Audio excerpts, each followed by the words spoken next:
नमस्कार, मैं हूं नितिन तिवारी और उत्तर प्रदेश के एटा में हम आज लेकर आए हैं जनमंच यानी जनता का मंच।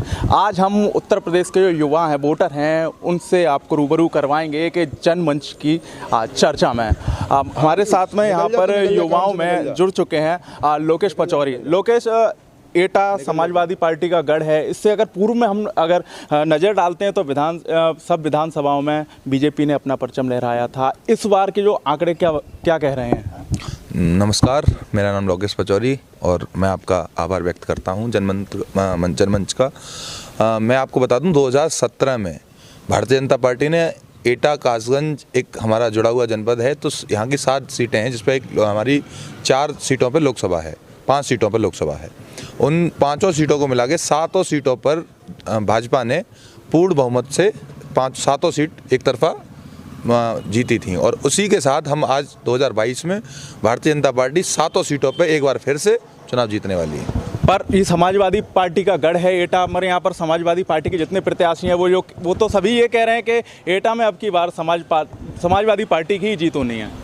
समाजवादी पार्टी ऐसा ही 2017 में भी कह रही थी कि उन्होंने बहुत सारा विकास किया है, बहुत सारे काम किए हैं और उन्हीं बहुत सारे काम और बहुत सारे विकास के बावजूद भी पार्टी ने जनता ने एटा और कासगंज की जनता ने उन्हें साफ 2017 में बता दिया था कि उन्होंने कितने काम किए हैं, कितने झूठे काम किए हैं। जो सपने में सोच लेते थे वो 2-4 साल पहले कि हम ये बात काम करने वाले हैं, वो आज भाजपा ने करके दिखाया है। काम करने वाली पार्टी भाजपा है, इसीलिए 2022 में भी पूर्ण बहुमत की सरकार फिर दोबारा भाजपा की आने वाली है। आप कह रहे हो कि भाजपा की सरकार आने वाली है, मगर समाजवादी पार्टी के भी कुछ लोग हैं, वो भी कह रहे हैं कि यहाँ पर जो भी सरकार रही है अब तक समाजवादी पार्टी की रही है। हमने बीजेपी पर पहले दाव खेला था, बीजेपी को यहाँ से निकाला था, पर उन्होंने लोगों का विश्वास तोड़ा है। पर इस बार जो लोग कह रहे हैं कि समाजवादी पार्टी, कुछ लोग कह रहे हैं बीजेपी को, तो इस बार अब देखते हैं युवा वोटर क्या कह रहे हैं। क्या नाम है आपका? मनीष पचौरी। मनीष, एटा में इस बार किसकी सरकार?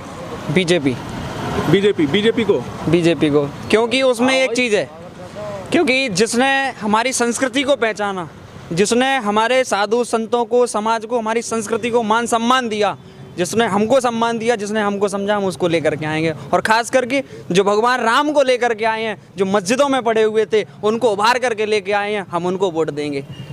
जो यहाँ के युवा हैं, मैं आपको बता दूं, जो कह रहे हैं कि जो राम को लाए थे हम उनको लेकर आएंगे। तो सब अलग अलग चल रहे हैं जो युवा हैं। आइए हम और भी युवाओं से बात करते हैं कि क्या कह रहे हैं, क्या है यहाँ के युवाओं का रुझान। क्या नाम है आपका? सागर तोमर।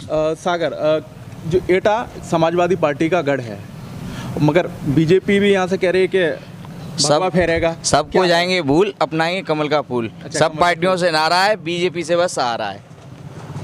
समाजवादी पार्टी का गढ़ रहा है। गढ़ की वजह से मैं बता दूं, आज ये 10 बज रहे हैं, अभी शायद 10 बजे का करीब समय होगा और रात के 9 बज रहे हैं, सॉरी, रात के 9 बज रहे हैं और इतने सारे युवा एक नुक्कड़ पे अपनी बातें कर रहे हैं या घूम पा रहे हैं आज, वो केवल और केवल भारतीय जनता पार्टी की वजह से है। क्यों? क्योंकि समाजवादी पार्टी में पिछले 2017 से पहले गुंडे घूमा करते थे रात को 9 बजे के बाद, जो चैनों को, महिलाओं और लड़कियों को छेड़ने का काम किया करते थे। आज यहाँ युवा इस रोड पर आराम से टहल सकता है, बात कर सकता है और हमारी महिलाएं, माताएं एक चीज़ मैं पूछूंगा, जो समाजवादी पार्टी ने अपना घोषणा पत्र जो दिया था, जो मुद्दे थे, क्या उन और जो बीजेपी ने अपना दिया है, आप बीजेपी के जो घोषणा पत्र है उसको आपने पढ़ा किसी ने? समाजवादी पार्टी के घोषणा पत्र में ऐसी घोषणाएं हैं जो उन्होंने पहले भी, एक कहते हैं ना, जो मैं समाजवादी नहीं, मैं भी पूछ रहा हूँ बीजेपी का जो घोषणा पत्र था, क्या युवाओं ने पढ़ा है? आप घोषणा पत्र को पढ़कर वोट दे रहे हैं या अपने घोषणा पत्र हमने पढ़ा है। हमारे भारतीय जनता पार्टी की जो घोषणा पत्र में आया है वो साफ उसमें दिखा है 1 करोड़ युवाओं को लैपटॉप और स्मार्टफोन देंगे, लड़कियों मेधावी छात्राओं को स्कूटी देंगे, होली दिवाली हमारी माताओं को घर में सिलेंडर फ्री मुफ्त मिलेगा, राशन आप सब जानते हैं पिछले कोरोना काल से लगातार स्कूटी देने की बात तो कांग्रेस भी कर रही है। कांग्रेस की वो कह रही है कि मैं लड़की हूँ, लड़ सकती हूँ। और आपके एटा में गुंजन मिश्रा जी हैं, वो भी चुनाव में उतर चुकी हैं, उनका क्या? अच्छा, कांग्रेस 50,000 रुपये, कांग्रेस तो 50,000 रुपये महीने सबको दे रही हैगी और सबका घर परिवार खुशहाल रहेगा कांग्रेस के टाइम पे। तो अब ऐसे समझो, आप दूसरी चीज़ ऐसे समझो कि यहाँ एटा का विकास आज दिन तक के इतिहास में, मेरी 36 साल उम्र हैगी, आज दिन तक के इतिहास में मैंने तो कभी नहीं देखा कि एटा में इतनी रोडें बन गई थी, इतना जी मेडिकल कॉलेज बन गया था, या चाहे आप राशन ले लो, या जो गली गली में जो तमंचा लगाए घूमते थे, जरा जरा से लौंडे तमंचा लगाए घूमते थे, आज की डेट में कौन सा दिखाई दे रहा है तुम्हें बताओ। तो आप किस कांग्रेस की तरफ से आप बोल रहे हैं? हम कांग्रेस की तरफ नहीं, हम बीजेपी की तरफ से बोल रहे हैं। भारतीय जनता पार्टी, आप भी कह रहे हैं कि बीजेपी की सरकार आएगी 110%। जी। क्या नाम है आपका? हमारा नाम है मनोज यादव। मनोज यादव। हाँ। अली, हम बहुत बड़ी बात बोलते हैं, इसलिए बोलते हैं क्योंकि एटा की जनपद की सीमा है सरायगढ़ तक। वहाँ से मेडिकल के लिए हम लोग जाते थे आगरा, और शायद तब तक मरीज भी मर जाता था नगला बीच से लौट के आते थे। बीजेपी ने एटा में विकास कराया है, मेडिकल कॉलेज भी दिया है, तो यही मुद्दे आपको अच्छी लगे जो बीजेपी पर आपने दाव खेल रहे हैं? हमने केवल छः मेडिकल देखे थे कि वहाँ पे मना था पहले, उन्हीं की काम मना, उन्हें 6 भाई बन गया।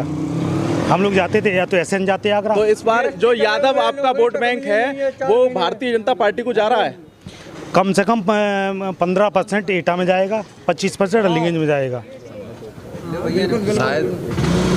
शायद आप और मोमडन जा रहा है कम से कम 30% एटा से, और मोमडनों ने एटा में रैली और निकाली है बीजेपी की। पर अखिलेश यादव कह रहे हैं कि हमारे घोषणा पत्र देखिए हम फ्री बिजली देंगे। अखिलेश यादव के कहे अनुसार तो अखिलेश यादव तो अमेरिका के राष्ट्रपति बनेंगे। नहीं। एटा में बिजली कितनी आती थी? एटा में बिजली कितनी आती थी आज से पहले? एटा में हर तीसरे दिन जीटी रोड जाम होता था इस बिजली बिजली के चक्कर में, और हर तीसरे दिन बिजली घर पर तोड़फोड़ होती थी। वो दिन भूल गया कि आदमी 4 बजे सिलेंडर के लिए लाइन लगानी पड़ती थी सर्दी में। अब सिलेंडर एक फोन करो दूसरे दिन सिलेंडर है। वही चाहता है क्या? और कोई ये कहता है ना कि 1000 रुपए का सिलेंडर मिल रहा है, तो अब तनख्वाह चाहिए 2050 की, और सिलेंडर चाहिए 1990 में जो मिलता था उसका। एक सवाल और, आप भारतीय जनता पार्टी का जो घोषणा पत्र था आप उसको देखकर वोट दे रहे हैं या अपने बड़े नेताओं को देखकर? हम किसी को देख के वोट नहीं दे रहे, हम तो विकास देख के वोट दे रहे हैं। तो आपका कहना है कि एटा के अंदर विकास हुआ है? एटा में एटा से सपा की 4 की 4 सीटें गई थी, तब एक 98 का एक अगर रोड बनवाया हो किसी ने, कुछ भी किया हो तो हमें बताओ। क्योंकि समाजवादी पार्टी से जो बड़े बड़े नेता थे सब पहले सीट निकली थी, उसके बाद काम नहीं कराया, आप लोगों का कहना क्या है? बताओ ना क्या कराया हमें एक काम बता दो कि एक काम ये कराया। समाजवादी पार्टी के तो सब नेता सिवाय तमंचाधारियों के और कोई एक काम बता दो हमें ये कराया। आज की डेट में इस रोड पे इतने टाइम पे इस रोड पे आवाजाही बंद हो जाती थी।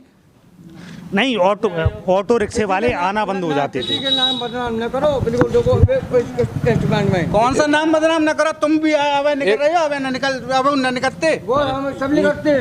कल जो मैं ये बता देना चाहता हूँ जिनसे आपने अभी बात करी है उन्होंने शायद नाम नहीं सुना आपने। मनोज यादव नाम है, यादवगढ़ बता रहे थे आप, समाजवादी पार्टी का गढ़। ये मनोज यादव जी हैं, भारतीय जनता पार्टी के लिए बात कर रहे हैं। ये जो महाशय से अभी आप बात कर रहे थे भाई साहब से, जो अभी ठेला चलाते हैं, अंगूर बेच रहे हैं, देख लो सामने दिख रहा है, ये भी भारतीय जनता पार्टी की बात कर रहे हैं। इस बात आप समझ लीजिए कि भारत